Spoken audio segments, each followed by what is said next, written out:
Hello, everyone. It is absolutely freezing today. If you're wondering why I'm so bundled up, we're in Chelsea to see some exhibits, and this part of New York can get extremely windy, making an already cold temperature that much colder, but we will power through. The first stop of the day is Nicola Vassell Gallery to see an exhibit of works by the Brooklyn-based artist Elizabeth Schwaiger. They had a solo booth of her works back in May at the Independent Art Fair, and I remember being really intrigued by them. This exhibit is titled Now and Now and Now, and it's a new series of paintings of abstract interiors. And I also love the element of drama that she's brought to these interiors. It's kind of unclear if you're looking at a room where some violent act has taken place, where objects are kind of thrown every which way, if you're looking at a room that's been abandoned by humans and then recaptured by nature in some form with vast amounts of overgrowth. Whatever it is, Schweiger has captured the imprint, in my opinion, of a soul in her works. Because when you look at them, there's never a question that someone was once there, that a story took place, which is why I think I enjoy her work so much. She's not just capturing objects or a place, but conveying these things as a wake from someone's life. From a technical perspective, Schweiger uses a variety of textures and a rich color palette that I think is really reminiscent of a Cecily Brown work, and in turn, kind of an old Dutch masterpiece. And the visual texture is achieved by applying watercolor, acrylic, ink, and oil to canvas. Schweiger received her MFA in 2011, so she's still relatively early into her practice by art world standards. So I'm really excited to see how her works continue to evolve over time.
Our next stop is Pace Gallery to see a really fascinating show by the New York-based artist Mika Tajima. And this exhibit is titled Energetics, and it's exploring who we are as humans in a quote, world increasingly influenced and mitigated by technology. These textile works are my favorite thing about the show. They're from her ongoing Negative Entropy series, and they're made possible through a series of collaborations. So to create these works, she collaborates first with, quote, neurosurgeons specializing in repairing the brain through energetic stimulation and activation. So the patterns that you see are actually visual representations of auditory maps of the brain repairing itself. So colors are then assigned to the patterns by Tajima, and the textures are produced in collaboration with an experimental textile lab in the Netherlands. So overall, these works are meant to speak to the, quote, expansiveness of human potential. And I love that message. I think it's really incredible what our minds and bodies are capable of. These rose quartz sculptures are from Tajima's pranayama series. So pranayama is an ancient breath technique that originates from yoga, and it's all about moving the breath or the life force through the body. So in this series, Tajima pierces wood or marble surfaces with bronze nozzles from actual real jacuzzi jets. And the holes in the stones are placed somewhat like acupuncture points on the body so that in a similar way, energy may be released from the rose quartz.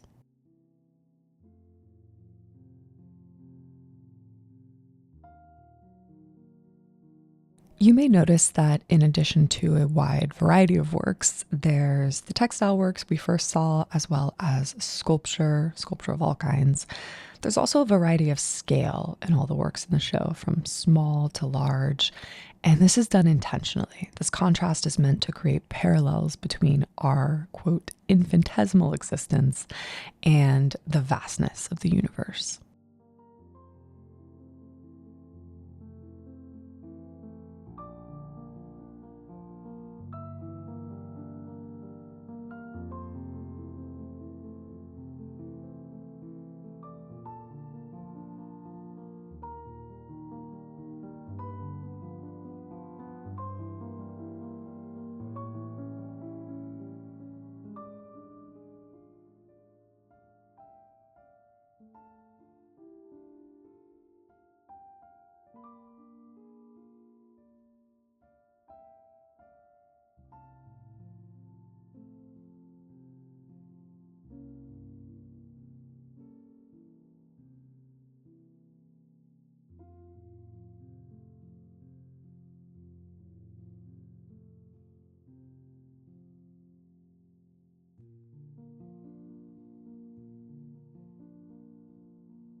We're now going to head just across the street to the Flag Art Foundation to see a group show that, quote, centers on relationships between artists and their subjects and explores the infinite ways, both past and present, we are influenced by our inner circles. So just as studio visits open a window into an artist's creative process, who they choose to immortalize through paint, bronze, photography, etc., similarly provides insight into who serves as their inspiration, be that a lover, a partner, a family member, a friend, celebrity crush, or a fleeting encounter. And I couldn't agree more. I think this is a really exciting collection of artists. There are over 50 artists represented here, really wide range of artists. I should also add, from emerging to very established. And like all group shows, I will leave the names of each artist featured below their work.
Our final stop of the day is going to be Gagosian Gallery to see an exhibit of new paintings by the LA-based artist Jennifer Guidi. And if you're not familiar with Guidi's work, she's known for creating works with this almost thumb-like texture and pattern to them. They're very meditative. I really enjoy the works in the show because I feel like she pushes the boundaries while still being true to her signature aesthetic. I love how she's incorporated mountainscapes and really highlighting this beautiful relationship between earth and sky. The show is titled Ritual, and for it, Guidi was inspired by a number of mountain ranges, but especially those in LA, where she lives and works. And she was also inspired by the landscape of Provence, where she recently had an exhibit also featuring mountain ranges. I'm really enjoying how she's played with scale in this show. She features various sizes of her signature imprints. She has the usual kind of thumbprint sized imprint. And in some of my favorite works like this one, she features it exponentially larger. So to create this pattern, she mixes sand and paint. And while it's still wet, she makes impressions in the paint sand mixture with a wooden dowel.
And that's all for today. I hope you enjoyed these exhibits as much as I did. And if you haven't subscribed, please consider subscribing. I have a lot of really exciting travels coming up.